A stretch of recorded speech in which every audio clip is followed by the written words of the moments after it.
இரு எண்களின் விகிதம் 6:5 அவற்றின் எல்சிஎம் மற்றும் HCFன் பெருக்கல் பலன் 6750 எனில் அந்த எண்களின் கூடுதல் காண்கன்னு கேட்கறாங்க. இந்த சம் ப்ரீவியஸா RRB எக்ஸாம்ல கேட்டிருக்காங்க. எல்சிஎம் மற்றும் HCFல இந்த மாடல் சம் கேட்டாங்களா? இங்க இரு எண்களின் விகிதம் 6:5 அப்படிங்கிறாங்க. ஸோ நம்ம அதை 6x அதே மாதிரி 5x எடுத்துக்கலாம். ஸோ அடுத்தது அவற்றின் எல்சிஎம் மற்றும் HCFன் பெருக்கல் பலன் அப்போ ஈக்குவல் டு எல்சிஎம் இன்ட்டு பெருக்கல் பலன் மல்டிபிளிகேஷன் எல்சிஎம் அண்ட் HCFன் பெருக்கல் பலன் 6750 அப்படிங்கிறாங்க. ஸோ அப்போ அந்த எண்களின் கூடுதல் என்னன்னு கேட்குறாங்க. ஸோ அப்போ இது பெருக்கல் பலனாக தான் இதுவும் பெருக்கலாக தான் இருக்கும். ஸோ அப்போ 6 × 5 30 x × x x square equal to so இதோடைய பெருக்கல் பலன் கொடுத்துருக்காங்க 6750.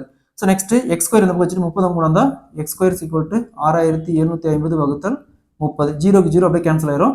675 மூணால் கேன்சல் பண்ணால் 225 equal to X square. So X square equal to 225. So அப்போ ரெண்டு பக்கமும் ரூட் எடுத்துமா 225 ரூட் வந்து எடுத்துமா 15. ஸோ எக்ஸ் ஸ்கொயருக்கு இந்த ரூட்டுக்கு ஸ்கொயர் அப்படியே போயிடும். அப்போ மீதி பார்த்தோம்னா எக்ஸ் இருக்கும். So X equal to 15. So கொஸ்டின்ல அந்த எண்களின் கூடுதல் காண்கன்னு கேட்குறாங்க. ஸோ அந்த எண்கள் பார்த்தோம்னா 6 + 5 11 11 எக்ஸ். ஒரு எக்ஸுக்கு 15னா இப்போ 11 இன்ட்டு எக்ஸ் அப்போ 11 இன்ட்டு எக்ஸுக்கான வேல்யூ சப்ஸ்டிட் பண்ணால் 15 ஈக்குவல் டு 165.